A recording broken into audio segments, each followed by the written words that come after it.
Assalamualaikum warahmatullahi wabarakatuh. Bismillahirrahmanirrahim. Alhamdulillahirabbil alamin. Allahumma sholli ala sayyidina Muhammadin wa ala alihi wa sahbihi ajma'in. Amma ba'du. Pemirsa yang kami sayangi dan juga disayangi oleh Allah tabaraka wa taala, karena kita sedang berada di bulan puasa. Ada sebuah hadis demikian, surga itu membutuhkan 4 golongan. Al-jannatu mushtaqatun ila arba'ati nafar. Surga rindu dengan 4 orang ini. Wah, biasanya kita yang rindu ingin masuk surga, namun ini surga rindu kepada kita. Yang 4 orang ini, kira-kira siapa? Apakah kita masuk ke dalamnya? Mudah-mudahan kita masuk ke dalam yang dirindukan oleh surga. Amin ya rabbal alamin. Siapa yang dirindukan surga tersebut? 1, talil Quran. Orang yang senantiasa melantunkan Al-Quran, membaca Al-Quran dengan bacaan yang merdu, yang fasih, dengan tajwid yang mujawad, tajwid yang bagus, bacanya tartil, sehingga orang-orang yang seperti ini akan dirindukan oleh surga. Subhanallah. Dan juga kalau perlu lagi setelah baca Quran, kita juga bisa ikut mengartikannya. Maksud ayat ini tujuannya apa? Artinya seperti apa, dan ini yang sangat dirindukan oleh surga. Wah, Masya Allah, saya yakin pemirsa semuanya ingin seperti ini dirindukan oleh surga semuanya. Amin ya rabbal alamin. Yang kedua, wahafizil lisan. Orang yang bisa menjaga lidah, bisa menjaga mulut dalam bicara. Apalagi kita sedang berpuasa. Maka kalau kita sedang berpuasa, bahkan juga tidak puasa juga, memang ini kita puasa bulan latihan soalnya. Di salah satu tujuan puasa kita harus bisa menjaga lisan. Dalam arti bagaimana? Lisan dijaga, tidak boleh mengucapkan ucapan-ucapan yang kotor. Tidak boleh melantunkan kalimat-kalimat yang tidak pantas dan tidak etis. Termasuk di postingan. Karena postingan juga datang dari hati dan disampaikan ke lisan baru masuk ke jari. Di sini penting sekali, jangan coba-coba kita sedang berpuasa memposting sesuatu yang sifatnya bohong atau mungkin meragukan dan sebagainya, akan membuat puasa kita tidak normal, akan membuat puasa kita tuh nggak bagus di sisi Allah Subhanahu Wa Taala. Ini hafizil lisan. Ada sebuah kisah soalnya dalam kitab Tambihul Ghafilin karya Asy-Syaikh Al-Imam Abu Lais As-Samarqandi, seorang yang bermazhab Imam Hanafi. Beliau menceritakan salah satu penyebab azab kubur adalah orang yang tidak bisa menjaga lidahnya. Artinya bagaimana? Dia ketika berbicara bohong atau mungkin rajin mengumpat, namimah. Di sini sangat membahayakan.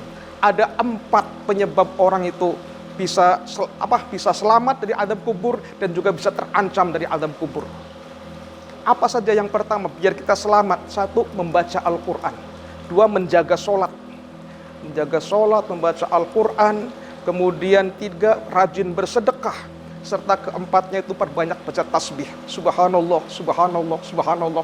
Ini akan menyelamatkan azab kubur. Tapi sebaliknya, di samping kita sedang berpuasa, ini juga potensial soalnya. Bisa menyebabkan azab kubur. Apa itu? Yang pertama, bohong, al-kadzib. Yang kedua, khianat. Dan yang ketiga, namimah. Namimah ini berasal dari lidah semua ini. Dari lisan semua. Dan yang keempat adalah kencing. Buang air kecil yang tidak tuntas langsung dicebok. Atau pipis yang tidak tuntas dan sembarangan langsung dicebok padahal belum bersih. Ini membahayakan, membuat azab kubur. Kita kembali ke pelajaran hadis yang Rasulullah sampaikan. Hafizil lisan, jaga lidah kita. Sedang berpuasa, perbanyak baca Quran. Kemudian yang ketiga, wa mut'imil ji'an. Orang yang dirindukan surga adalah orang yang senantiasa perutnya lapar, memberi makan kepada orang-orang yang lapar.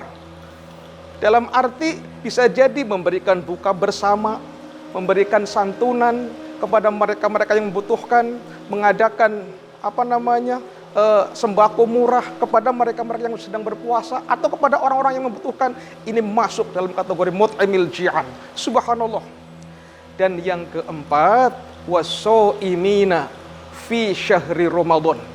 Orang yang akan dirindukan surga adalah orang-orang yang berpuasa di bulan Ramadan. Dan puasanya dengan benar-benar yang berpuasa. Sebab puasa itu terbagi menjadi 3 tingkatan. Kata Al-Imam Al-Ghazali radhiyallahu anhu.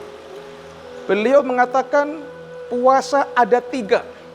Ada saumul khawas, ada saumul am, ada saumul khawas, ada saumul khawasil khawas.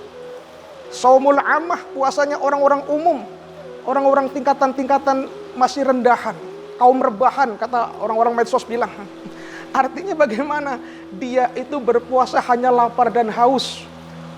Yang dapat hanya itu aja.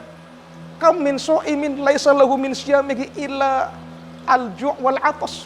Banyak orang yang berpuasa nggak dapat pahala puasa sama sekali. Yang dapat hanyalah lapar dan haus belaka. Kenapa?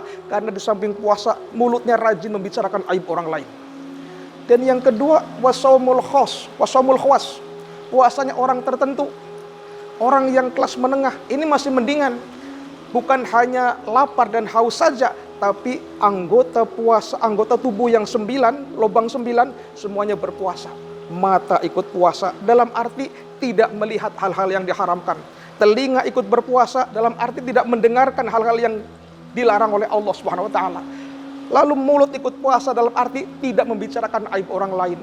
Dan juga sampai lubang yang 9. Dihitung sendiri lubangnya ya.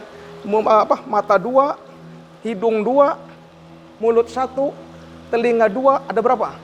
Udah 7, yang 2 cari di rumah di kamar, ada di bawah. Itu hati-hati, orang yang berpuasa seperti itu harus bisa menjaganya. Kalau kita bisa berpuasa seperti itu, insya Allah ini kategori puasa yang luar biasa. Dan puasa yang terakhir yang dikategorikan Al-Imam Al-Ghazali adalah saumu khawasil khawas.